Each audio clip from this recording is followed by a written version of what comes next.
오늘 하나님의 말씀 룻기 3장 6절부터 13절까지 말씀을 함께 보겠습니다. 그가 타작마당으로 내려가서 시어머니의 명령대로 다 하니라. 보아스가 먹고 마시고 마음이 즐거워 가서 곡식 단더미의 끝에 눕는지라. 룻이 가만히 가서 그의 발치 이불을 들고 거기 누웠더라. 밤중에 그가 놀라 몸을 돌이켜 본즉 한 여인이 자기 발치에 누워 있는지라. 이르되 네가 누구냐 하니 대답하되 나는 당신의 여종 룻이오니 당신의 옷자락을 펴 당신의 여종을 덮으소서. 이는 당신이 기업을 물을 자가 됨이니이다 하니 그가 이르되 내 딸아 여호와께서 네게 복 주시기를 원하노라. 네가 가난하건 부하건 젊은 자를 따르지 아니하였으니 네가 베푼 인애가 처음보다 나중이 더하도다.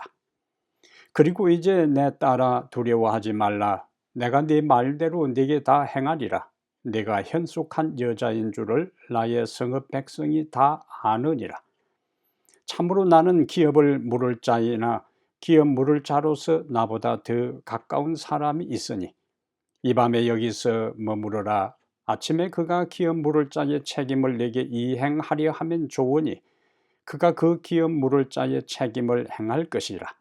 만일 그가 기업 물을 자의 책임을 내게 이행하기를 기뻐하지 아니하면 여호와께서 살아계심을 두고 맹세하노니 내가 기업 물을 자의 책임을 내게 이행하리라.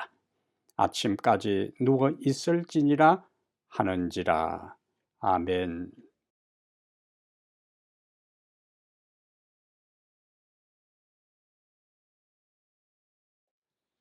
가을이 끝나는가 싶더니 아침 저녁으로 날씨가 제법 쌀쌀합니다.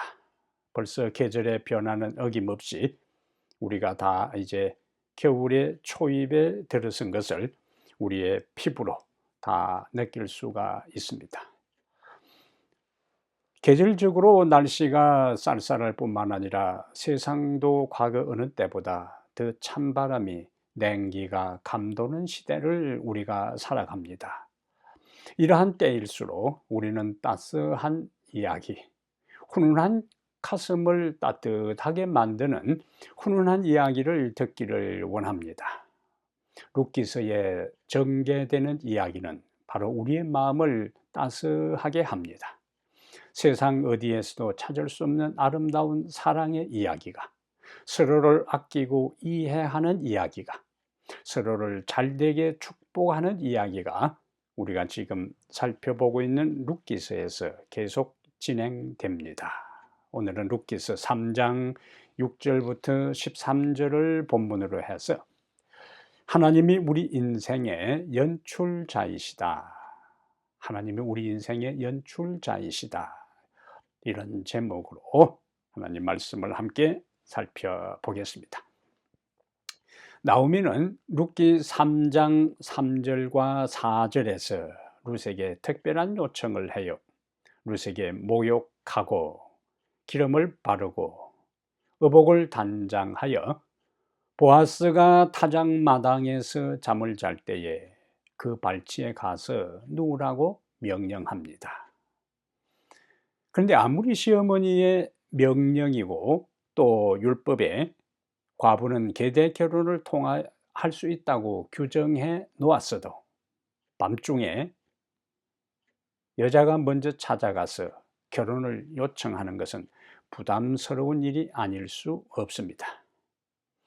그리고 룻 자신이 베들레헴의 유력자이며 부자인 노인에게 돈 때문에 팔려간다는 느낌도 지울 수가 없었을 것입니다.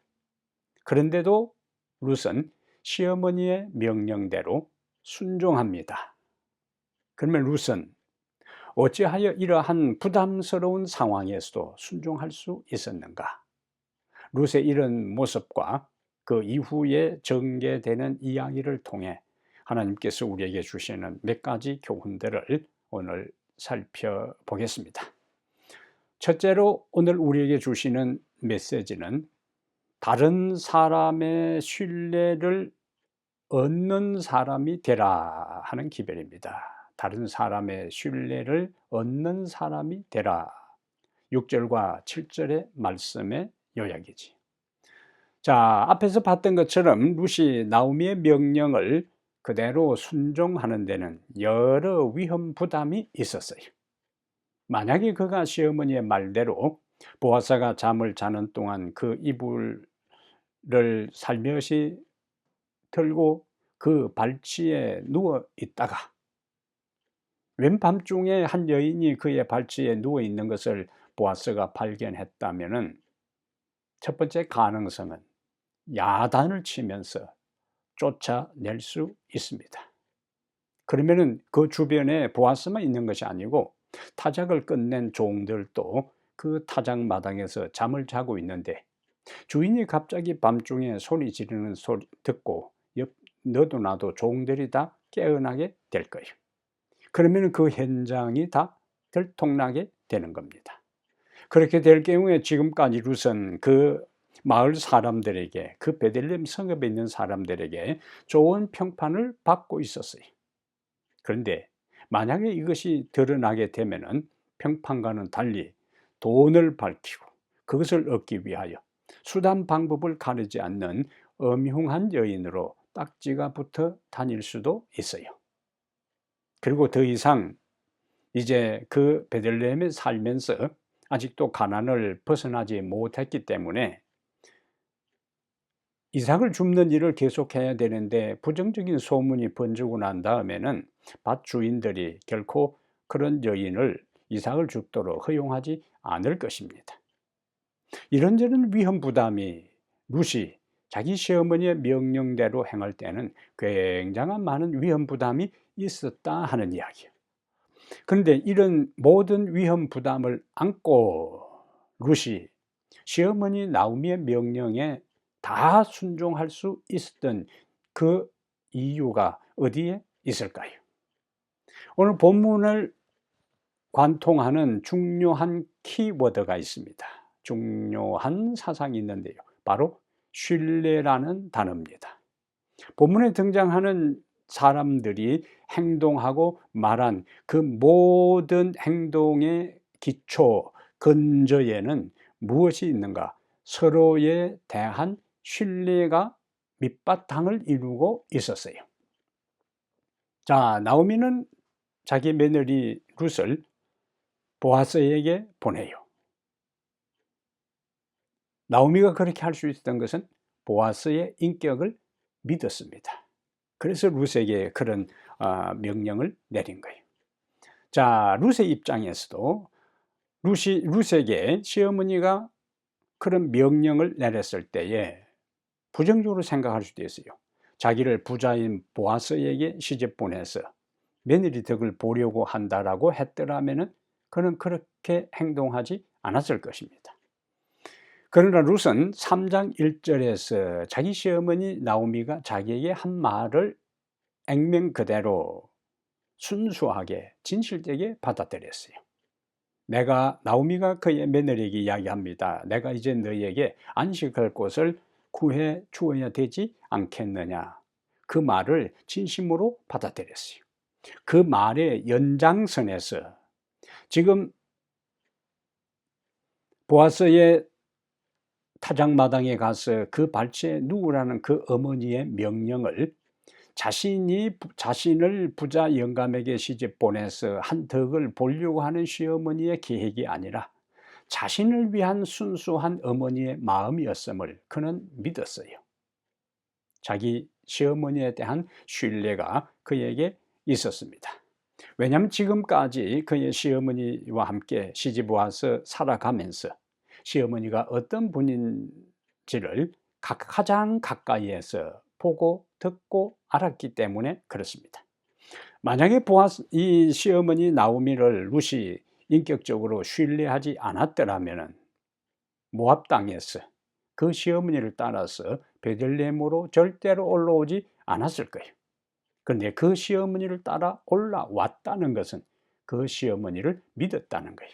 그 시어머니를 믿을 수 있는 것은 함께 살아보니까 하나님을 섬기는 여인으로서 보온이 되고 그의 삶이 그에게 감동을 주는 그런 인생을 살았기 때문에 그의 시어머니 나오미를 믿었어요. 그런 어머니의 명령이기 때문에 그의 어머니를 신뢰하고 위험 부담을 안고 그가 실천할 수 있었다는 이야기지요. 자, 또 룻의 입장에서 어머니를 믿었을 뿐만 아니라 그가 밤중에 보아스에게 가서 그 발치에 이불을 들고 누울 수 있었던 것은 룻은 보아스를 믿었어요. 자기에게 해코지를 하고 폭행을 할 것을 알았더라면은, 그런 인간으로 알았더라면은 가지 않았어. 아무리 시어머니의 명령이라도 가지 않았을 것입니다. 근데 룻은 그가 이삭을 줍기 위해 보아스의 밭에 있는 동안 보아스가 어떻게 자기를 대했고 보아스가 어떻게 일꾼들을 대하는 것을 가까이에서 보았어요. 그리고 오랫동안 하루 이틀 그 밭에 가서 이삭 줍기를 한 것이 아니고 보리 수확부터 밀 수확 때까지 여러 달에 걸쳐서 그곳에서 밀 이삭을 주우면서 보아스를 가장 가까이에서 지켜보았어요. 그리고 자기를 어떻게 대하는지를 경험했습니다. 그래서 보아스의 그 타작마당에 가서 시어머니의 명령을 실천할 수 있었다는 이야기지. 그 모든 것에 무엇이 기초되어 있었다고요? 믿음이 기초되어 있었어요. 보아스 입장에서도 마찬가지. 밤중에 보니까 웬 낯선 여인이 자기 발치에 있는 것을 알았어요. 알고 보니까 룻이었어요. 근데 보아스는 그 룻을 믿었어요. 그 룻이 자기의 젊은 것을 드러내서 노인을 유혹하고 돈을 보고 자기의 후세를 안전하게 하기 위한 목적이 아니었음을, 그런 여인이 아니었음을 보아스도 믿고 있었어요. 자기 젊은 몸을 무기로 해서 부자 노인을 이용해서 한몫 잡으려고 팔자를 고쳐보려고 밤중에 자기를 찾아온 것이 아닌 여자라는 사실을 그는 알았다는 거예요. 평소 룻의 인품과 행동과 그가 시어머니를 공양하는 것을 다 보면서 자기 재산이나 나이를 보지 않은 것을 아니까 룻이 그에게 요청하는 것을 순순히 받아들입니다. 그 모든 것의 흐름 속에 무엇이 있어요? 신뢰가 기초되어 있는 것을 우리는 본문을 자세히 묵상하면서 찾을 수가 있습니다. 이러한 것은 우리에게 하나님을 믿는 신자라면 다른 사람에게 신뢰를 심어줄 수 있는 사람이 되어야 함을 우리에게 깨우쳐 주셔요. 그것은 내가 다른 사람에게 신뢰를 주는 사람이 되어야 되겠다고 노력해서 되는 것이 아니고, 내가 하나님의 뜻대로 하나님의 말씀을 따라 그분의 교훈을 따라 나의 일상의 삶에서 살아가게 되면 자연스럽게 나의 모든 삶의 모습이 다른 사람의 신뢰와 믿음을 가져오는 인생이 될 수가 있습니다.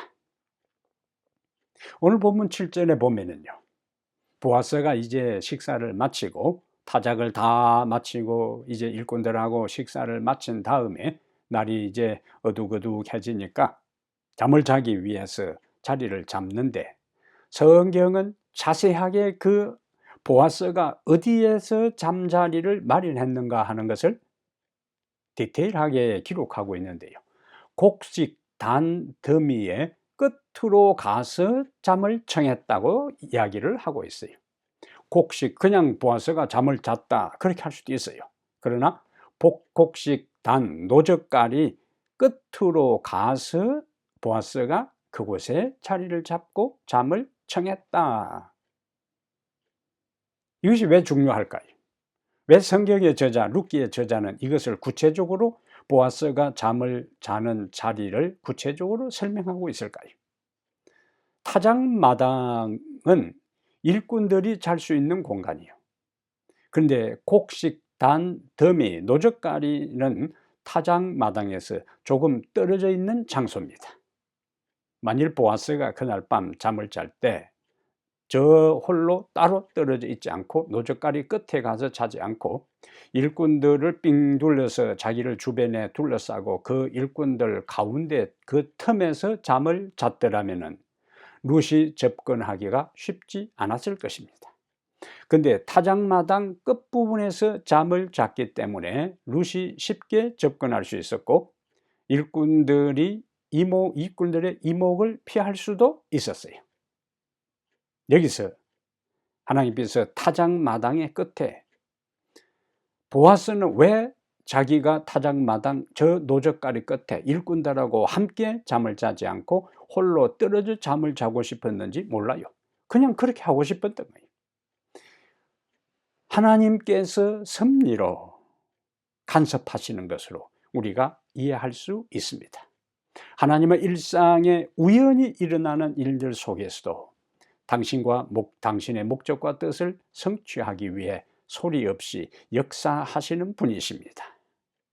우리가 하나님의 말씀을 따라 살며 다른 사람들의 신뢰를 받는 삶을 살 때에 하나님은 우리의 일상의 소소한 일들 가운데서도 섭리하셔서 우리의 삶을 인도하신다는 것을 확신하고 살아가게 되기를 바랍니다. 두 번째, 오늘 본문이 우리에게 주는 메시지가 있습니다. 다른 사람의 인격을 존중하라. 8절부터 11절의 말씀의 요약이요. 다른 사람의 인격을 존중하라. 자, 우리가 성경의 내용을 보면은 보아스가 밤중에 이상한 인기척에 놀라서 잠을 깨서 보니까 한 여인이 발치에 누워 있는 것을 보았어요. 얼마나 놀랐을까요? 낮에 잠을 자다가 그런 상황이 되어도 놀랄 수 있는데 한밤중에 이상한 인기척에 놀라 잠을 깨서 보니까 자기 발치에 한 사람이 있다는 거예요. 이거는 그 순간에 누구나 그 순간이면은 굉장히 놀란 가슴을 진정하기가 쉽지 않은 상황이에요. 응급결에 보아스는 네가 누구냐고 합니다. 이러한 때에 룻이 세 가지로 대답을 해요. 나는 당신의 여종 룻입니다. 당신의 옷자락으로 여종을 덮으소서. 당신은 우리 기업을 물을 자가 됩니다. 이게 우리가 성경을 이해할 때는 그 당시 근동 지역의 문화를 좀 이해해야 성경을 제대로 알 수가 있는데, 당신의 옷자락으로 나를 덮으소서 하는 그 말은 옷자락을 덮는다는 것은 청혼을 수락하는 것을 의미하는 히브리인의 독특한 표현 방식입니다. 우리가 그것을 에스겔 16장 8절에서 찾을 수가 있어요. 자, 이 상황에 깜짝 놀라게 하고 자기에게 아무 연락도 하지 않고 아닌 밤중에 홍두깨처럼 자기 발치에 누워있는 이 룻에 대해서 보아스는 얼마든지 분노하고 혼을 내고 불쾌한 반응을 보일 수가 있어요. 그런데 보아스는 그렇게 하지 않습니다. 만약에 그가 잠을 깨서 룻을 혼을 내고 소리를 질렀더라면 주변의 다른 종들, 일꾼들까지도 다 깨었을 것이고, 그러면 룻은 더 이상 얼굴을 들고 그 동네에 다닐 수도 없는 상황이 되는 겁니다. 이런 상황에 보아스는 룻을 참으로 인격적으로 존중합니다. 10절에서 이야기합니다. 룻이 젊은 사람을 선택하지 않고 자기를 선택한 것에 대해 고마워하고 네가 베푼 인애가 처음보다 나중이 더하도다라고 인정하고 칭찬해요. 그럼 여기서 처음 베푼 인애와 나중 베푼 인애가 뭐냐? 처음 베푼 인애는 시어머니를 공양한 것과 시어머니를 따라 힘든 인생 가운데서도 베들레헴으로 왔고 시어머니를 공양하기 위해서 가장 낮고 비천한 그 이삭 줍는 일을 꾸준히 성실하게 하는 그러한 것을 인애라고 한 거예요. 거기다가 나중 인애가 더 크다 하는 것은 그 동네에도 젊은 사람들이 많이 있는데 그 젊은이를 선택하지 않고 자기를 선택한 것에 대해 고마워하는 보아스의 마음이 여기서 설명됩니다. 그러면서 이야기해요. 11절에 가서 안심하라. 네가 나에게 요구한 것에 대해 내가 다 실행하겠다고요. 룻을 네 말대로 내가 다 할 것이니까 걱정하지 말라고 안심을 시켜요. 룻에 대한 인격적인 존중입니다. 자, 룻이 그곳에 올 때에 얼마나 두근두근하고 긴장하고 불안해했을까요? 혹시 시어머니 명령대로 행하기 위해서 밤중에 숨어 있다가 소리 없이 그 이불을 들고 발치에 누웠는데 흑심을 품고 룻의 육체를 나오이 보아스가 건드릴 수도 있어요. 그 다음에 룻이 제안한 것을 이런지하에 거절할 수도 있습니다. 그 다음에 룻의 행동을 종들을 깨워서 그리고 마을 사람들에게 다 폭로하고 룻을 완전히 매장할 수도 있어요. 보아스는 사실상 부자고 그 동네의 유지이기 때문에 가난한 이방 여인 룻을 얼마든지 건드릴 수도 있습니다. 그러나 비록 가난한 과부 이방 여인이라도 할지라도 이 보아스는 소중한 인격자로 대해줍니다. 그리고 룻이 처해 있는 상황과 그의 요청을 다 진지하게 받아주고 진심을 이해하고 함부로 대하지 않습니다. 그것은 룻이 그러한 보아스를 통하여 그러한 인격적인 대접을 받을 만한 삶을 살아왔어요. 그는 함부로 행동하지 않았습니다. 그는 성실하게 시어머니를 공양했어요. 그리고 성실하게 자신에게 주어진 가장 힘든 이삭 줍는 일을 꾸준하게 해왔습니다. 그러한 것들을 보아스는 알고 있어요. 밤중에 자기에게 찾아온 것이 아주 이 여자가 못된 여자가 아니라는 것을 알고 있었어요. 그의 말을 11절 하단에서 보아스는 이렇게 이야기합니다. 네가 hen숙한 여자인 줄을 성읍 백성이 다 안다고요. 룻은 가문이 몰락했고 남편은 죽었고 이삭을 주어야 했지만 룻은 하나님의 길에서 시집 와서 그의 시아버지와 시어머니와 남편을 통해서 하나님을 섬기고 이웃을 섬기고 가정의 어른을 섬기는 것을 그대로 배운 대로 실천하고 있었어요. 마음의 인애, 헤세드, 인자, 긍휼 여기는 마음을 품고 홀로 된 시어머니를 지극정성으로 섬겼어요. 사람들은 그것을 알고 있었고 보아스도 그녀의 그런 인격됨에 대한 것을 알고 있었기 때문에 그렇게 인격적으로 대해 준 것입니다. 우리가 하나님의 길을 따라 바르게 살 때에 올바른 인격자로서 하나님께서 우리에게 가르치신 말씀을 따라 살 때에 우리는 다른 사람을 감동시키는 삶을 살 수 있어요. 이런 사람에게 하나님의 뜻을 따라 살고 다른 사람에게 감동을 주는 삶을 살 때에 하나님께서 그런 사람에게 인생이 펼쳐지도록 그들의 인생이 힘들었지만은 새로운 그 희망의 날이 찾아오도록 도움의 손길을 펼쳐 줍니다. 우리가 인생을 살면서 사람들의 평가에는 너무 연연할 것은 없습니다. 왜냐하면 사람들은 다 주관적으로 자기에게 잘해주는 사람은 좋은 사람이고 자기와 관계가 안 좋은 사람은 나쁜 사람이에요. 사람들의 평가는 다 주관적입니다. 그러나 우리의 삶이 어차피 한 번 사는 인생이라면 나의 삶이, 나의 인격이 가정에서, 교회에서, 삶의 일터에서 다른 사람에게 감동을 주는 삶을 살면 얼마나 좋겠어요. 그리고 내가 다른 사람에게 감동을 주는 삶을 살 뿐만 아니라 보아스가 룻을 대한 것처럼 예수님이 이 세상에 계실 때에 세리와 창기들과 죄인들을 인격적으로 대했던 것처럼 우리들 주변의 사람들에 대해서 그러한 마음으로 그러한 예수님의 본을 따라서 다른 사람을 대하는 그런 인격적으로 대하고 인격적으로 대접을 받는 그와 같은 인생이 되기를 바랍니다. 세 번째, 오늘 본문이 우리에게 하시는 말씀이 있습니다. 12절과 13절의 말씀의 요약은 일의 결과는 하나님의 섭리의 손길에 맡기라. 일의 결과는 하나님의 섭리의 손길에 맡기라.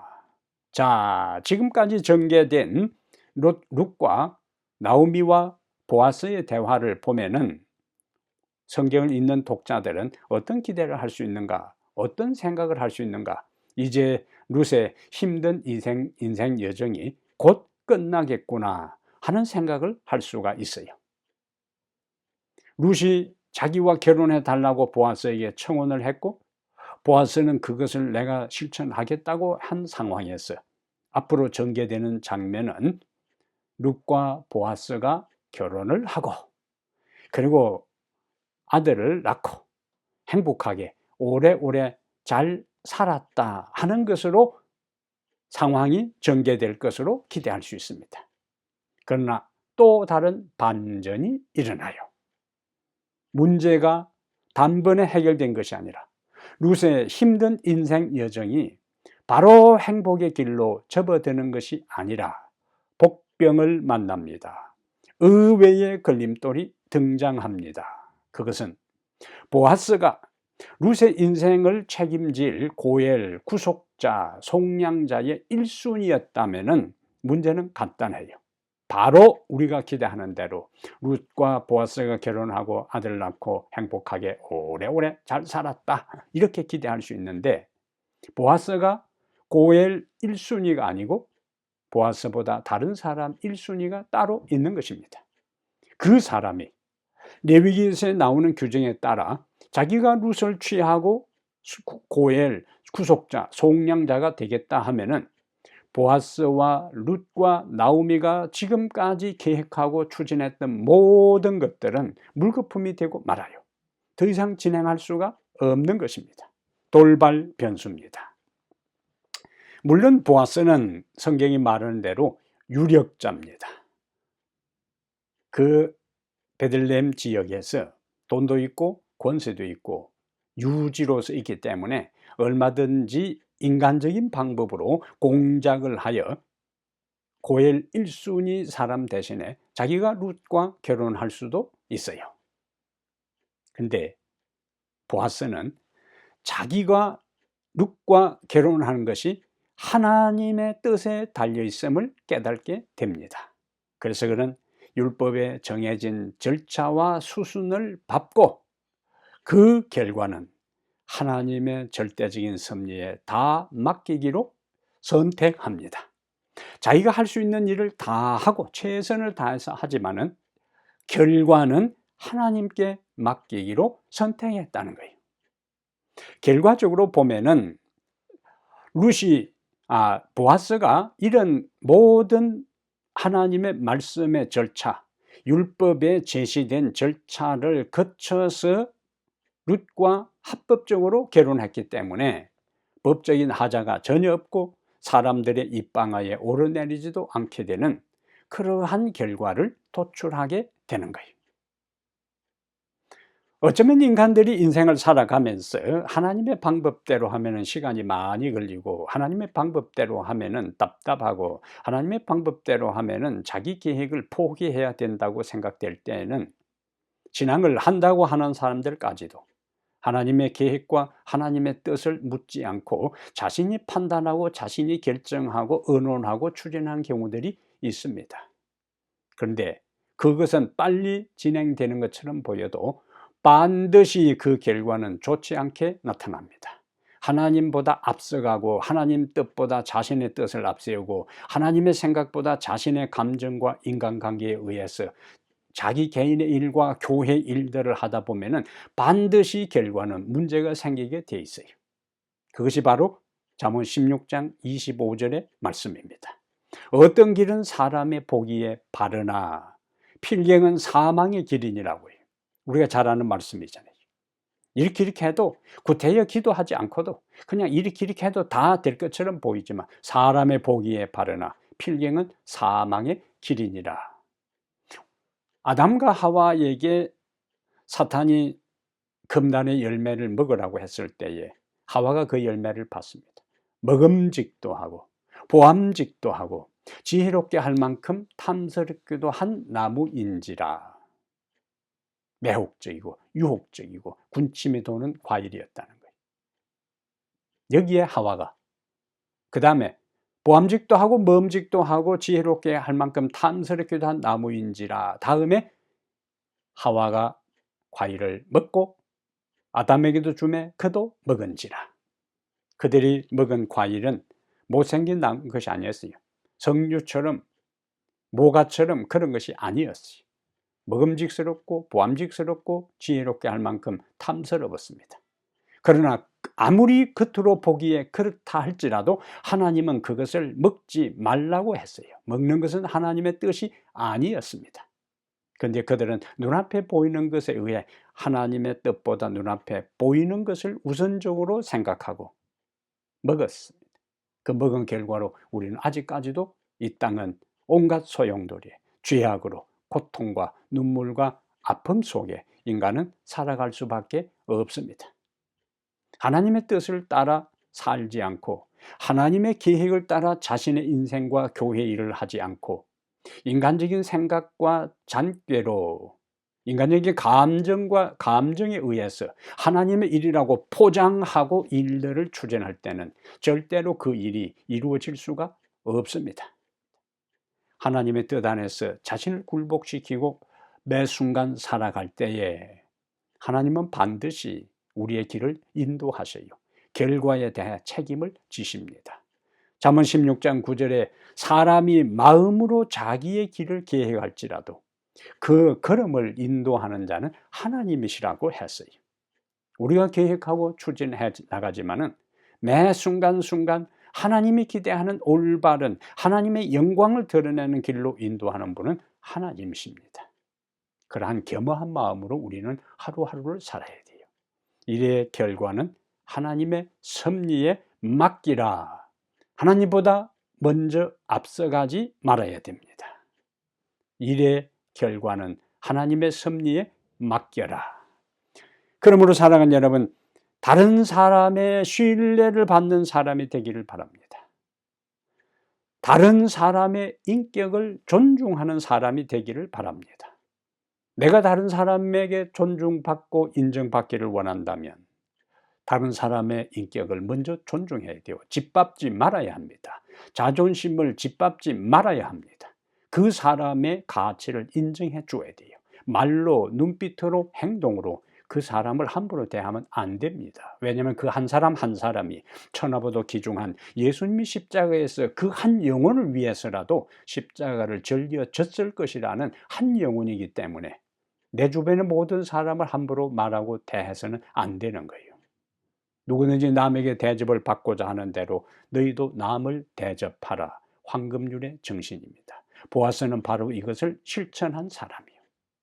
하나님은 우리 인생의 연출자이기 때문에, 감독이기 때문에 하나님께서 당신의 뜻을 따라 당신이 계획한 대로 우리의 인생을 이끌어 가실 것입니다.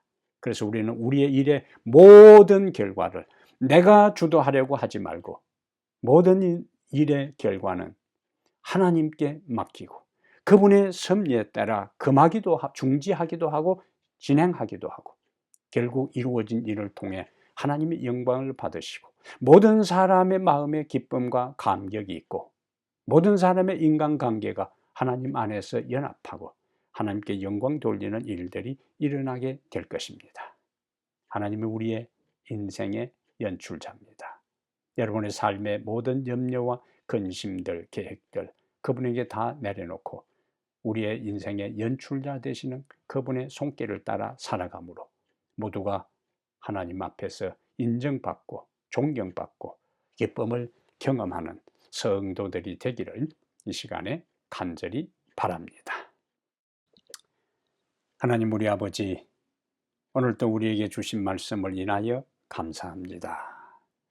다른 사람의 신뢰를 받는 성도들이 되게 해 주시옵소서. 다른 사람의 인격을 존중하는 사람들이 되게 하여 주시옵소서. 모든 인생의 결과에 대해 내가 하나님보다 앞서지 말게 하시고 하나님의 섭리의 손길에 결과를 의탁하는 보아스와 같은 믿음을 주시옵소서. 오늘 또 우리의 인생의 연출자가 되시는 예수 그리스도 이름으로 간절히 기도하옵나이다. 아멘.